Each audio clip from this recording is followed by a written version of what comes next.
I'm live. I'm here. It all worked. I'm very tired, so I'm going to be a little bit out of it. But, we're still going to have fun. We're still going to have Dracula. And we're still going to have a recap. Because I... like every time before this one, I've forgotten to do a tweet saying that it's on.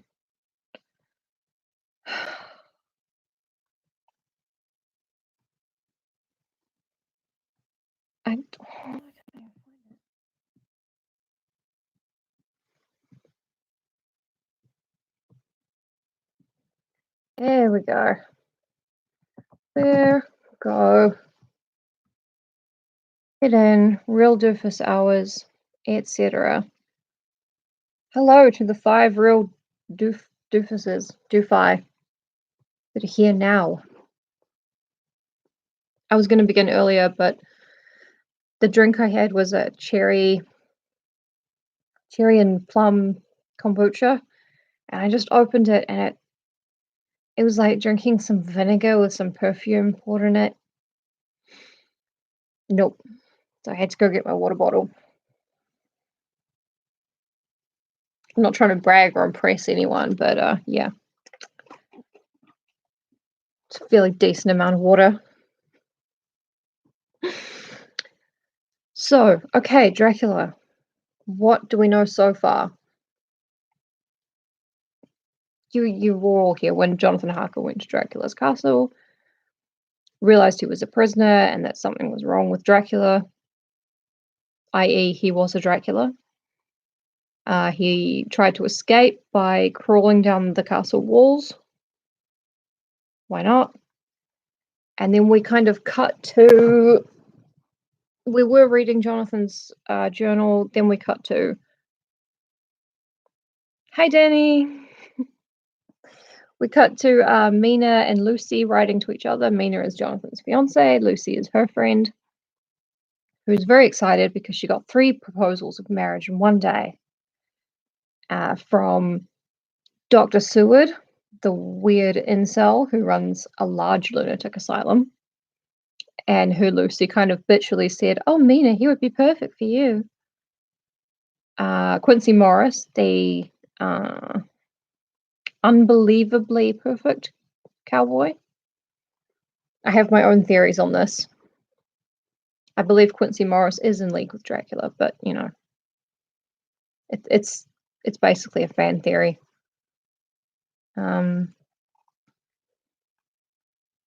Yeah. I thought you were just pointing at things in my video, like, I'm the door. That's me. No, we're all the doofuses.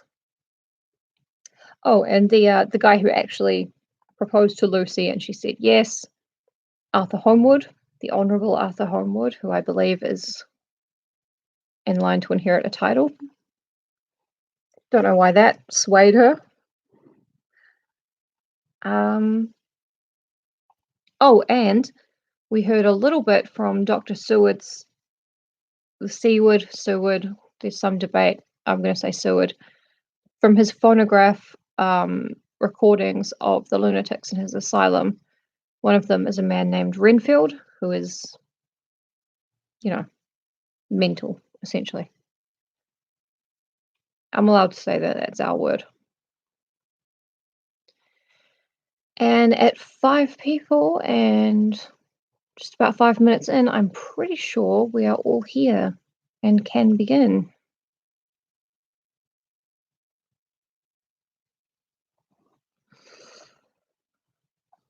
So, and also all the guys who proposed to Lucy have agreed to be bros about it and friends forever.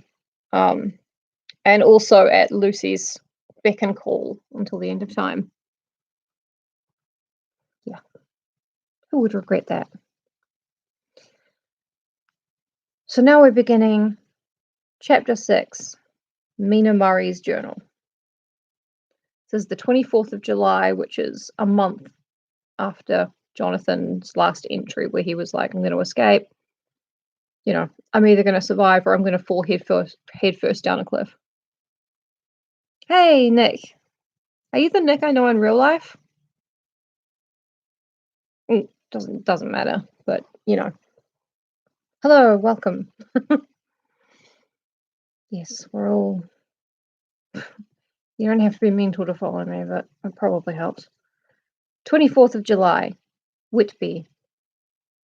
Lucy met me at the station, looking sweeter and lovelier than ever, and we drove up to the house at the Crescent in which they have rooms. This is a lovely place. The little river, the Esk, runs through a deep valley, which broadens out as it comes near the harbour. A great viaduct runs across, with high piers through which the view seems somehow further away than it really is. Online is real life. It's in many ways more real, and in a lot of other ways a lot less real. Dude, I'm tired. I've had a long day. Come on. What the fuck are we doing? A great viaduct runs across with high piers through which the view seems somehow further away than it really is. The valley is beautifully green, and it is so steep that when you are on the high land on either side, you look right across it, unless you are near enough to see down. The houses of the old town, the side away from us, are all red roofed and seem piled up one over the other anyhow, like the pictures we see of Nuremberg. Hey Alex, welcome back. I think nowadays when we think pictures of Nuremberg, we're not quite picturing a bunch of charming little peasant houses, but it was in many ways a nicer time. Right over the town is the ruin of Whitby Abbey, which was sacked by the Danes, and which is the scene of part of Marmion, where the girl was built up in the wall. Marmion, I believe, was written by Walter Scott, and is part of the early Victorian craze for historical novels, right? His Ivanhoe basically defined the romantic picture of the Middle Ages that we have today. And it's all, you know, incredibly... It's not how it went down, you know. But various people have been bricked up in walls at various times. That much is true. Whitby Abbey, it is a most noble ruin of immense size and full of beautiful and romantic bits. I'm a noble ruin of immense size, full of beautiful and romantic bits. And there is a legend that a white lady is seen in one of the windows. Between it and the town there is another church, the parish one, round which is a big graveyard, all full of tombstones. This is, to my mind, the nicest spot in Whitby, for it lies right over the town and has a full view of the harbour and all up the bay to where the headland, called Kettleness, stretches out into the sea. It descends so steeply over the harbour that part of the bank has fallen away, and some of the graves have been destroyed. In one place, part of the stonework of the graves stretches out over the sandy pathway far below. There are walks, with seats beside them, through the churchyard, and people go and sit there all day long, looking at the beautiful view and enjoying the breeze. I shall come and sit here very often myself and work. Indeed, I am writing now, with my book on my knee, and listening to the talk of 3 old men who are sitting beside me. They seem to do nothing all day but sit up here and talk. Sounds nice, actually. The harbour lies below me, with, on the far side, one long granite wall stretching out into the sea, with a curve outwards at the end of it, in the middle of which is a lighthouse. A heavy sea wall runs along outside of it. On the near side, the sea wall makes an elbow crooked inversely, and its end too has a lighthouse. Between the 2 piers there is a narrow opening into the harbour, which then suddenly widens. It is nice at high water, but when the tide is out, it shoals away to nothing, and there is merely the stream of the Esk, running between banks of sand with rocks here and there. Outside the harbour, on this side, there rises for about half a mile a great reef, a sharp edge of which runs straight out from behind the south lighthouse. At the end of it is a buoy with a bell. which swings in bad weather and sends in a mournful sound on the wind. They have a legend here that when a ship is lost, bells are heard out at sea. I must ask the old man about this. He is coming this way. ... So Mina Murray is about to she's about to experience that thing that all women love. All women, all men, all non-binary people, everyone in the world absolutely loves to be writing or reading and have a person you do not know come up and ask you about it. It's human nature. We're all wired to really enjoy it. He's a funny old man. He must be awfully old, for his face is all gnarled and twisted like the bark of a tree. He tells me that he is nearly 100, and that when he was a sailor in the Greenland fishing fleet when Waterloo was fought. He is, I am afraid, a very sceptical person, for when I asked him about the bells at sea and the White Lady at the Abbey, he said very brusquely, I wouldn't fash mysel about them, miss. Them things be all wore out. Mind, I don't say that they never was, but I do say that they wasn't in my time. They be all very well for comers and trippers and the like, but not for a nice young lady like you. Them feet folks from York and Leeds that be always eating cured herrings and drinking tea and looking out to buy a cheap jet would create aught. He's saying they would believe anything. Yeah, everyone loves it. Human beings are hardwired to just love when people come and ask us these things. Yeah, he's saying that the allegedly 100-year-old man is saying that these people would believe anything. I wonder myself who'd be bothered telling lies to them. Even the newspapers, which is full of fool talk. They are full of fool talk. I thought he would be a good person to learn interesting things from. So I asked him if he would mind telling me something about the whale fishing in the old days. He was just settling himself to begin when the clock struck 6, whereupon he laboured to get up and said, I must gang again when's home again, miss.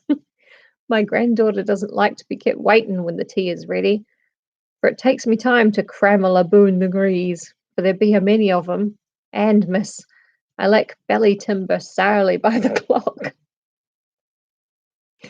Which, I believe is Bram Stoker, poor person, for he's got to go home. His granddaughter doesn't like him to be late, and it takes him ages to scramble up the hill among the graves. And he's getting hungry, I guess. He's lacking belly timber. God, I hope this open. Oh yeah, he's got more dialogue. It's gonna be great. He hobbled away, and I can see him hurrying as well as he could down the steps. The steps are a great feature on the place. They lead from the town up to the church. There are hundreds of them. I do not know how many. And they wind up in a delicate curve. The slope is so gentle that a horse could easily walk up and down them. I think they must originally have had something to do with the abbey. I shall go home too. Lucy went out visiting with her mother, and as there were only duty calls, I did not go. They will be home by this. So we see Mina in a sort of reflective mood. Oh, best feature, steps. Just sit there all day looking at the steps and thinking, even a horse could go up and down them. Maybe the next day she'll think about a different mammal that could go up and down the steps.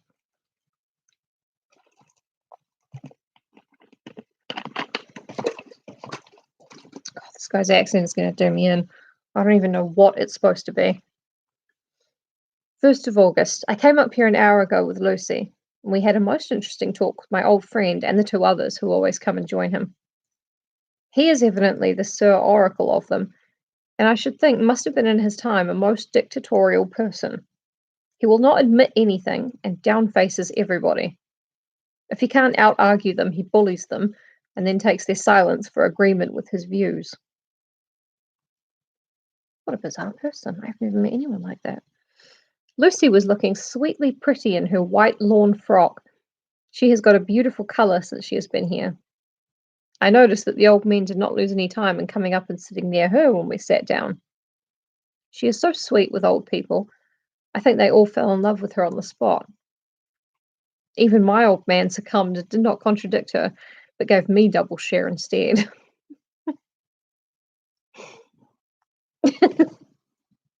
No, I'm sure this man is a lot taller than Ben Shapiro. I got him on the subject of the legends, and he went off at once into a sort of sermon. I must try to remember it and put it down. This is going to be rough going, everyone. It be all full talk, lock, stock, and barrel. That's what it be, and nowt else. These bands and wafts and bogos and barguests and bogles and all, and ain't them is only fit to set bairns and dizzy women a belderin. Maybe not for ale blebs. They, and all grims and signs and warnings, be all invented by parsons and ilsome boot bodies and railway touters to scare and scunner halflings and to get folks to do something that they don't other inclined to. Makes me ireful to think of them. Oh yeah, everyone is in love with Lucy, including this bizarre old man. Why, it's them that, not content with printing lies on paper and preaching them out of pulpits, does want to be cutting them on the tombstones. Look here, all around you, and whate'er you will, all them stones, holding up their heads as well as they can out of their pride as a cant, simply tumbling down with the weight of the lies wrote upon them. Here lies the memory, here lies the body, or sacred to the memory, wrote on all of them, and yet nigh half of them there bain't no bodies at all, and the memories of them bain't cared a pinch of snuff about, much less sacred. Lies, all of them, nothing but lies of one kind or another. My God, but it'll be a queer scowdament at the day of judgment, when they come tumbling up on their death sacks, all duped together and trying to drag their tombstones with them to prove how good they was. Some of them trembling and dithering with their hands, that dozen and slippery from lying in the sea that they can't even keep their grip of them. I don't, I mean, would it make more sense in a Scottish accent?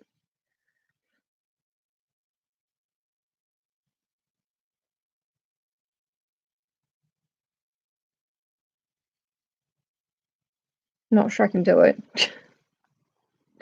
I thought about it for a second.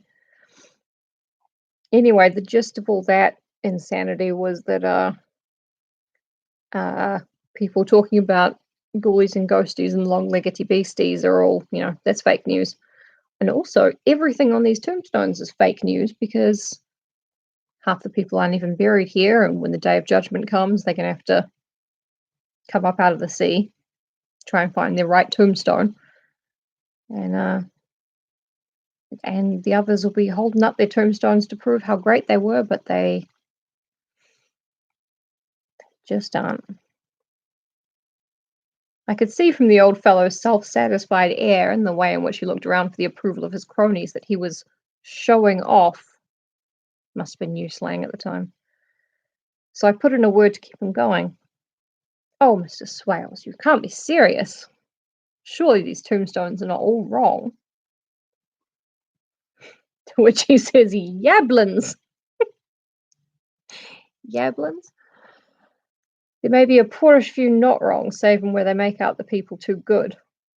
There be folk that do think a barn bowl be like the sea, if only it be their own. The whole thing be only lies. Now look you here. You come here a stranger, and you see this kirkgarth. I nodded, for I thought it better to assent, though I did not quite understand his dialect. I knew it had something to do with the church.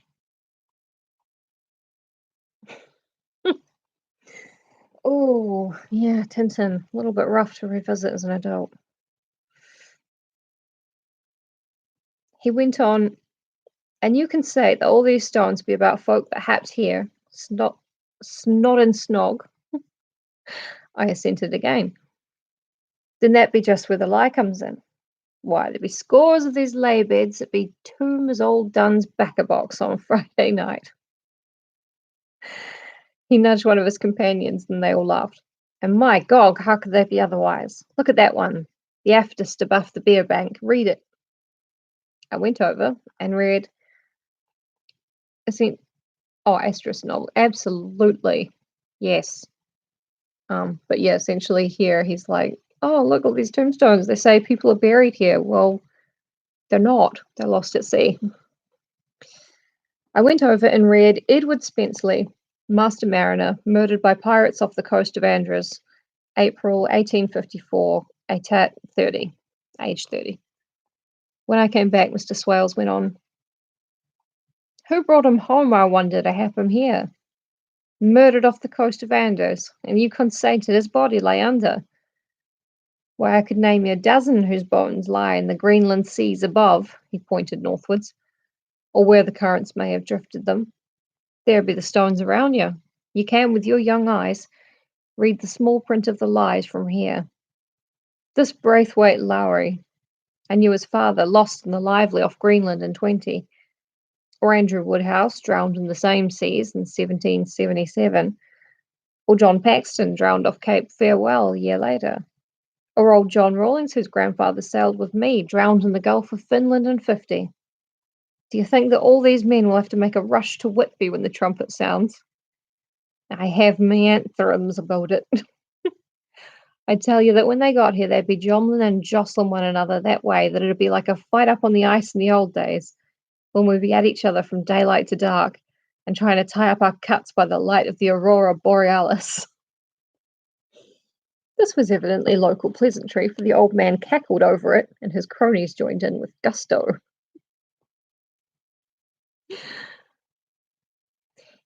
Tintin has its merits. Um,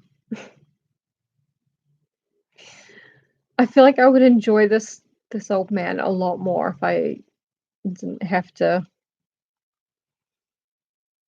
But, I said, surely you are not quite correct, for you start on the assumption that all the poor people, or their spirits, will have to take their tombstones with them on the day of judgment. Do you think that will really be necessary? Well, what else be they tombstones for? Answer me to that, miss. He's got a point. To please their relatives, I suppose. To please their relatives, you suppose. This he said with intense scorn. How will it please their relatives to know that lies is wrote over them, and that everybody in the place knows that they be lies? He pointed to a stone at our feet, which had been laid down as a slab, on which the seat was rested close to the edge of the cliff. Read the lies on that, Thruffstone, he said. The letters were upside down to me from where I sat, but Lucy was more opposite to them, so she leant over and read. Sacred to the memory of George Cannon, who died in the hope of a glorious resurrection on July 29th, 1873, falling from the rocks at Kettleness. This tomb was erected by his sorrowing mother to her dearly beloved son. He was the only son of his mother, and she was a widow. Really, Mr. Swales, I don't see anything very funny in that.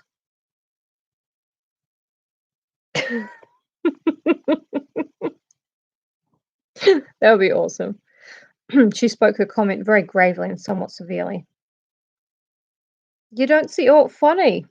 Ha! But that's because you don't know the sorrowing mother was a hellcat that hated him because he was a crook. A regular lammeter he was. And he hated her, so that he committed suicide in order that she mightn't get an insurance she put on his life. He blew nigh the top of his head off with an old musket they had for scaring the crows with. 'Twa'n't for crows then, for it brought the clegs and the doups to him. That's the way he fell off the rocks. And as to the hopes of a glorious resurrection, I've often heard him say myself that he'd hoped he'd go to hell, for his mother was so pious she'd be sure to go to heaven, and he didn't want to go where she was. Now isn't that stone, at any rate? He hammered it with his stick as he spoke. A pack of lies. And won't it make Gabriel chuckle when Geordie comes panting up the greaves with the tombstone balance on his hump and asks it to be took as evidence? I'm smoothing out the dialect a little bit. I did not know what to say, but Lucy turned the conversation as she said, rising up, "Oh, why did you tell us of this? It's my favourite seat, and I cannot leave it. And now I find I must go on sitting over the grave of a suicide." This old man rules. "That won't harm you, my pretty. and it may make poor Geordie gladsome to have so trim a lass sitting on his lap. That won't hurt you. Why, I've sat here off and on for nigh 20 years past, and it hasn't done me no harm. Don't you fash about them as lies under you, or that doesn't lie there either. It'll be time for you to start getting scared when you see the tombstones all run away with, and the place as bare as a stubble field. There's the clock, and I must go. My service to you, ladies. And off he hobbled.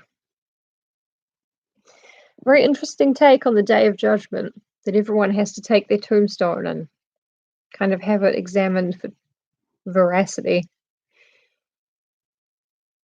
Lucy and I sat a while, and it was all so beautiful before us that we took hands as we sat. And she told me all over again about Arthur and their coming marriage. That made me just a little heartsick, for I haven't heard from Jonathan for a whole month. Yes, and Mina does not know what we know about where Jonathan's been. The same day, I came up here alone, for I am very sad. There was no letter for me.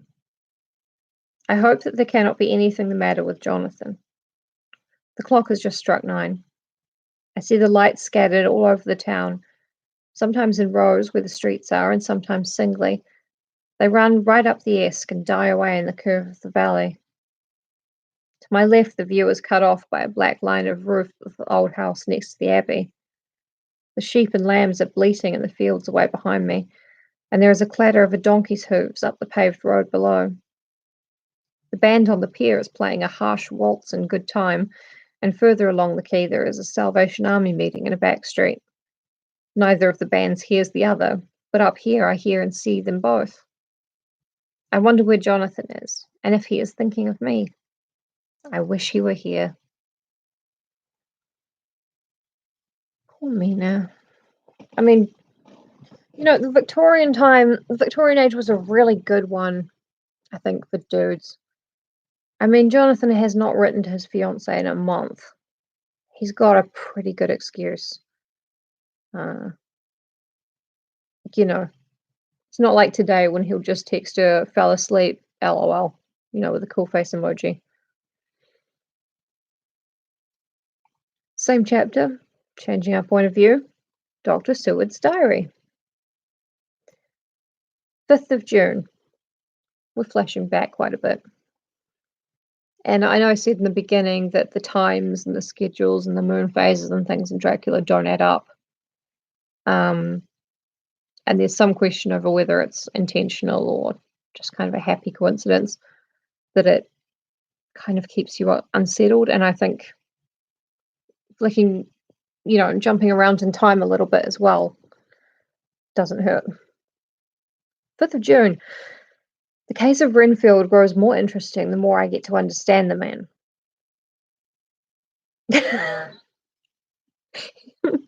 He will never have a diary entry that doesn't say, "Today I was exceedingly bad at my job." He's not that kind of doctor.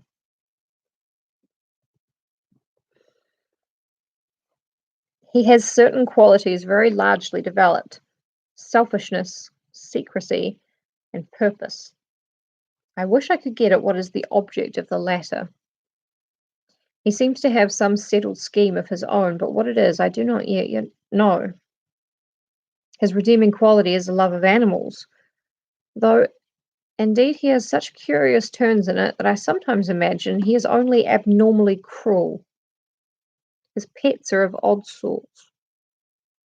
Just now his hobby is catching flies. He has at present such a quantity that I have had myself to expostulate. To my astonishment, he did not break out into a fury, as I expected, but took the matter in simple seriousness. He thought for a moment and then said, "May I have 3 days? I shall clear them away." Of course, I said that would do. I must watch him. Yep, he's an animal lover, and that's definitely why he's got all those flies in his cell.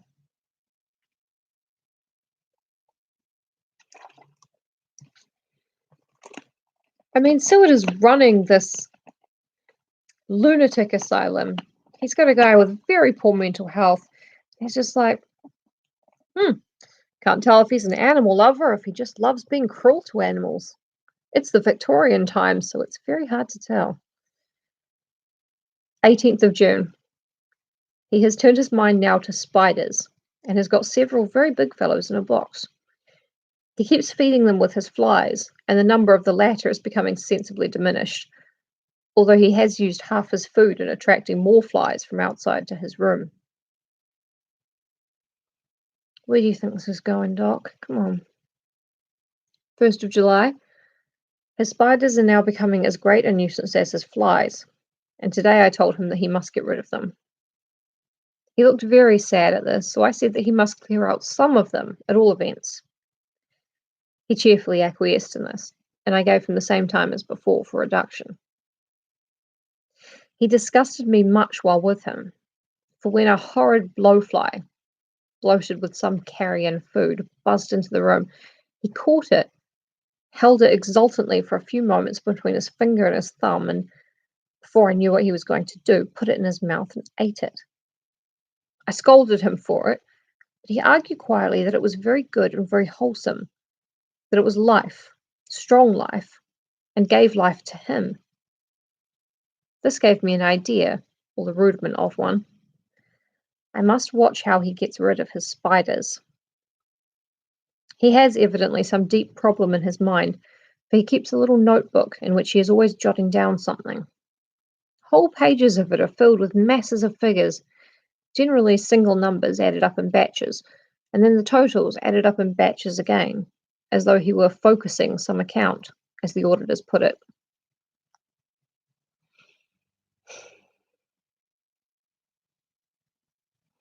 Dr. Seward, how's your job going? Yeah, pretty good. I had a patient catch a fly and eat it in front of me the other day. Pretty sure he's just going to start pushing handfuls of spiders into his mouth in front of me, but apart from that, he's actually doing very well. I mean, I was at a very therapy appointment today, and I'm pretty sure that if I had just, been pushing handful after handful of spiders into my mouth, someone would have said something. No, no, no. Not even as a joke. 8th of July. There is a method in his madness, and the rudimentary idea in my mind is growing. It will be a whole idea soon, and then, unconscious cerebration. You will have to give the wall to your conscious brother. I kept away from my friend for a few days, so that I might notice if there were any change. Things remain as they were, except that he has parted with some of his pets and got a new one. He has managed to get a sparrow, and has already partially tamed it. His means of taming is simple, for already the spiders have diminished. Those that do remain, however, are well fed, for he still brings in the flies by tempting them with his food. Renfield is spiders, George. Oh, everything makes sense. Evelyn, if you're watching this, maybe just mute, or just kind of leave for about 10 minutes or so. You're really not going to like this chapter.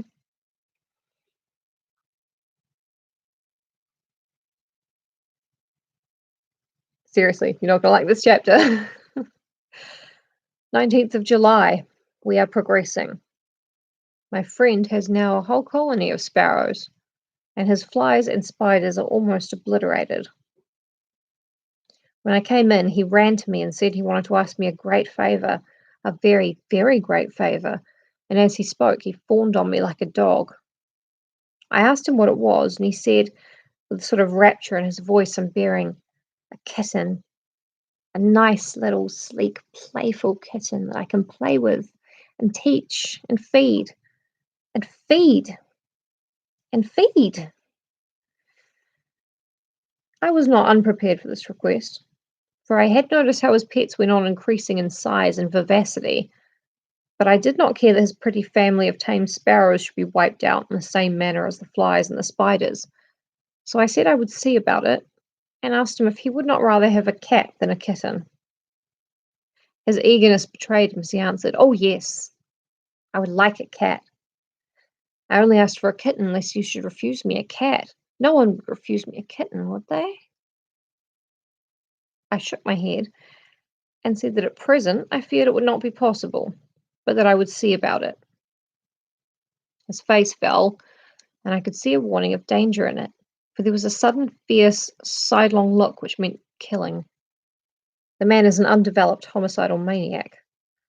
I shall test him with his present craving and see how it will work out. Then I shall know more. Yeah, nowadays we don't just like keep feeding alive animals to mental patients just to see where they're going with this. But well, 10 p.m. I have visited him again and found him sitting in a corner brooding. When I came in, he threw himself on his knees before me and implored me to let him have a cat, that his salvation depended upon it. I was firm, however, and told him that he could not have it, whereupon he went without a word and sat down, gnawing his fingers in the corner where I had found him. I shall see him in the morning early. 20th of July. Look, I'm not saying we shouldn't do it. I'm just saying people don't tend to do it these days for whatever reason. We're just not serious enough about mental health research anymore, I guess. And yeah, Evelyn, if you're still listening, come on, buddy. Let's get those hands off your ears for 10 minutes or so, okay? 20th of July. Visited Renfield very early, before the attendant went his rounds. Found him up and humming a tune. He was spreading out his sugar, which he had saved, in the window, and was manifestly beginning his fly catching again, and beginning it cheerfully and with a good grace. I looked around for his birds, and not seeing them, asked him where they were. He replied, without turning around, that they had all flown away. There were a few feathers about the room, and on his pillow a drop of blood. I said nothing, but went and told the keeper to report to me if there were anything odd about him during the day. 11 a.m. The attendant has just been to me to say that Renfield has been very sick and has disgorged a whole lot of feathers. My belief is, doctor, he said, that he has eaten his birds, and that he just took and ate them raw. I'm not sure if Dr. Seward should really be surprised at this point. 11 p.m. It's really interesting trying to work out when he's sleeping. 11 p.m. I gave Renfield a strong opiate tonight. I know. I know. I think it's that these horrible, gruesome things are so close to slapstick that I don't know, they're on that yep, Alex, duck out for a little bit, bud. Just mute it. And then when I seem to be smiling and like giving you a thumbs up, maybe things will be better. I like how the Bram Stoker's Dracula, the movie, how it just kind of runs with the slapsticky elements. Anthony Hopkins. There are so many best bits in the best bit of a train wreck of a film that is, and yeah. I can't figure out how to do it. Hang on, let me just.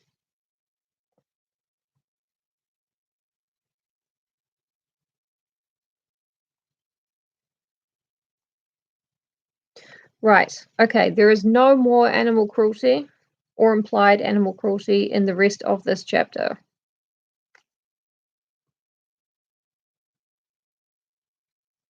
I mean,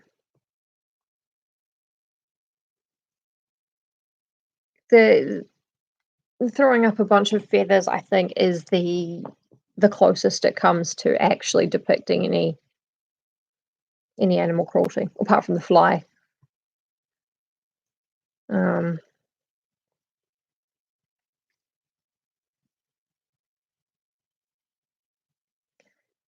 Yes. So we're past that. Safe to return. There's only going to be human and vampire cruelty from now on, that I remember. But certainly in this chapter. 11 p.m. I gave Renfield a strong opiate tonight, enough to make even him sleep, and took away his pocketbook to look at it. The thought that has been buzzing about my brain lately is complete, and the theory proved. My homicidal maniac is of a peculiar kind. I shall have to invent a new classification for him and call him a zooophagus maniac. Life-eating maniac. What he desires is to absorb as many lives as he can, and he has laid himself out to achieve it in a cumulative way. He gave many flies to one spider, and many spiders to one bird, and then wanted a cat to eat the many birds. And again, this is not animal cruelty, it's just him describing. But I appreciate if it's rough, and I do apologize. What would have been his later steps? It would almost be worthwhile to complete the experiment. It might be done if there were only a sufficient cause. Men sneered at vivisection, and yet look at its results today. Jesus, Jack. I've read a book where Dr. Seward is Jack the Ripper, and it makes a lot of sense. Why not advance science in its most difficult and vital aspect, the knowledge of the brain? Had I even the secret of one such mind? Did I hold the key to the fancy of even one lunatic? I might advance my own branch of science to a pitch compared with which Burton Sanderson's physiology or Ferrier's brain knowledge would be as nothing. If only there were a sufficient cause. I must not think too much of this, or I may be tempted. A good cause might turn the scale with me, for may not I too be of an exceptional brain, congenitally? How well the man reasoned. Lunatics always do within their own scope. I wonder at how many lives he values a man, or if at only one. He has closed the account most accurately, and today begun a new record. How many of us begin a new record with each day of our lives? To me, it seems only yesterday that my whole life ended with my new hope, and that truly I began a new record. So it will be until the great recorder sums me up and closes my ledger account with a balance to profit or loss. Lucy, Lucy, I cannot be angry with you, nor can I be angry with my friend whose happiness is yours. But I must only wait on hopelessness and work. Work, work! If I only could have as strong a cause as my poor mad friend there, a good, unselfish cause to make me work, that would indeed be happiness. Yep. Jack Seward would love an excuse to just see where this goes. I mean, these are his very private records. He's not really keeping them for posterity or anything, so I guess he can write down his worst, notions and impulses. But still, I mean, bloody hell. Now, we are going to switch perspectives back to Mina Murray's journal. 26th of July. I am anxious, and it soothes me to express myself here. It is like whispering to oneself and listening at the same time. And there is also something about the shorthand symbols that makes it different from writing. I am unhappy about Lucy and about Jonathan. I had not heard from Jonathan for some time and was very concerned, but yesterday dear Mr. Hawkins, who was always so kind, sent me a letter from him. I had written asking him if he had heard, and he said the enclosed had just been received. It is only a line dated from Castle Dracula, and says that he is just starting from home. This is not like Jonathan. I do not understand it, and it makes me uneasy. Then, too, Lucy, although she is so well, has lately taken to her old habit of walking in her sleep. Her mother has spoken to me about it, and we have decided that I am to lock the door of our room every night. Mrs. Westenra has got an idea that sleepwalkers always go out in roofs of houses and along the edges of cliffs, and then get suddenly wakened and fall over with a despairing cry that echoes all over the place. Poor dear, she is naturally anxious about Lucy, and she tells me that her husband, Lucy's father, had the same habit, that he would get up in the night and dress himself and go out if he were not stopped. Actually, now that I think about it, let's just pause here and think about Lucy's father. Imagine him getting up in the night, getting all the way dressed, starting to sneak out, and the wife wakes up. Oh, God. Oh, shit. Am I sleepwalking again? Oh, that's terrible. That's terrible. Where was I going to go? Sleepwalkers don't know where they're going to go. I mean, maybe. I just think it's a funny theory. Lucy is to be married in the autumn, and she is already planning out her dresses and how her house is to be arranged. I sympathise with her, for I do the same. Only Jonathan and I will start in life in a very simple way, and she'll have to try to make both ends meet. Mr. Holmwood, he is the Honourable Arthur Holmwood, only son of Lord Godalming, is coming up here very shortly, as soon as he can leave town, for his father is not very well, and I think dear Lucy is counting the moments till he comes. She wants to take him up to the seat in the churchyard cliff and show him the beauty of Whitby. Bet she does. I dare say it is the waiting which disturbs her. She will be all right when he arrives. 27th of July. No news from Jonathan. I am getting quite uneasy about him, though why I should, I do not know. But I do wish that he would write, if it were only a single line. Lucy walks more than ever, and each night I am awakened by her moving about the room. Fortunately, the weather is so hot that she cannot get cold, but still the anxiety and the perpetually being wakened is beginning to tell on me, and I am getting nervous and wakeful myself. Thank God Lucy's health keeps up. Mr. Holmwood has been suddenly called to Ring to see his father, who has been taken seriously ill. Lucy frets at the postponement of seeing him, but it does not touch her looks. She is a trifle stouter, and her cheeks are a lovely rose pink. She has lost that anemic look which she had. I pray it will all last. 3rd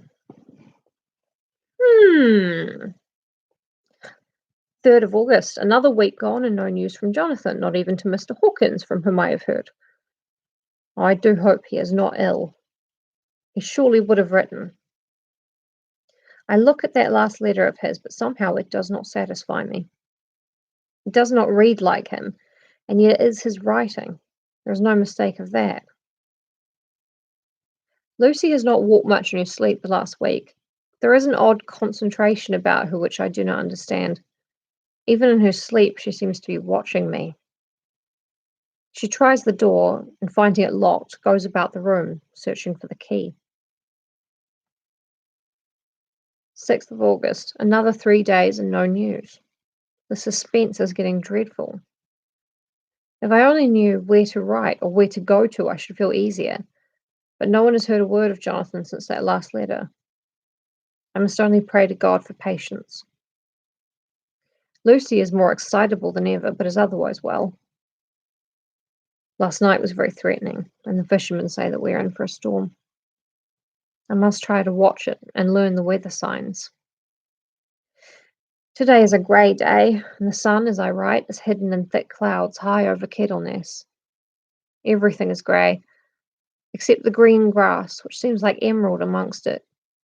Grey, earthy rock, grey clouds, tinged with the sunburst at the far edge, hang over the grey sea into which the sand points stretch like grey fingers.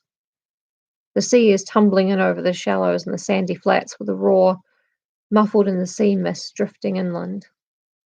The horizon is lost in a grey mist. All is vastness. The clouds are piled up like giant rocks, and there is a brawl over the sea that sounds like some presage of doom. Dark figures are on the beach here and there, sometimes half shrouded in the mist, and seem men like trees walking. The fishing boats are racing for home and rise and dip in the groundswell as they sweep into the harbour, bending to the scuppers. Here comes old Mr. Swales. He is making straight for me, and I can see by the way he lifts his hat that he wants to talk. ...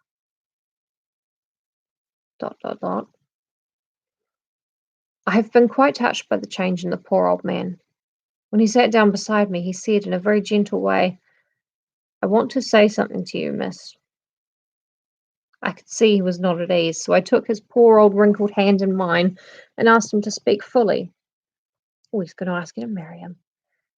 So he said, leaving his hand in mine, "I'm afraid, my dear, that I must have shocked you by all the wicked things I've been saying about the dead and such like for weeks past. But I didn't mean them, and I want you to remember that when I'm gone. We old folks that be daffled, and with one foot above the crook-hole, don't altogether like to think of it, and we don't want to feel scared of it.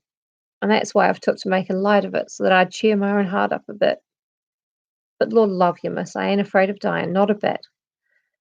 Only I don't want to die if I can help it. My time must be nigh at hand now, for I be old, and 100 years is too much for any man to expect. And I'm so nigh it that the old man is already whetting his scythe. You see, I can't get out of the habit of caffing about it all at once. The chaffs will wag as they be used to. Some day soon the angel of death will sound his trumpet for me. But don't you dole and greet, my dearie," for he saw that I was crying. "If he should come this very night, I'd not refuse to answer his call. For life be, after all, only a waiting for something else than what we're doing, and death be all that we can rightly depend on. But I'm content, for it's coming to me, my dearie, and coming quick. It may be coming while we be looking and wondering. Maybe it's that wind out over the sea that's bringing with it loss and wreck, and sore distress and sad hearts. Look, look," he cried suddenly. "There's something in that wind, and in the host beyond, that sounds and looks and tastes and smells like death. It's in the air, I feel it coming. Lord, make me answer cheerful when my call comes." He held up his arms devoutly and raised his hat. His mouth moved as though he were praying. After a few minutes' silence, he got up, shook hands with me, and blessed me and said goodbye and hobbled off. It all touched me and upset me very much. I was glad when the coastguard came along with his spyglass under his arm. He stopped to talk with me, as he always does, but all the time kept looking at a strange ship. "I can't make her out," he said. "She's a Russian, by the look of her, but she's knocking about in the queerest way. She doesn't know her mind a bit. She seems to see the storm coming, but can't decide whether to run up north in the open or to put in here. Look there again.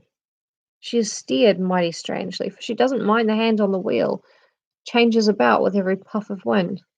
We'll hear more of her before this time tomorrow." And that is the end of the chapter. And the next chapter, will not surprise you, begins with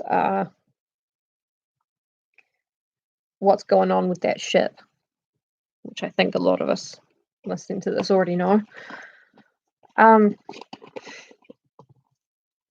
Thank you all very much for joining me for Dracula.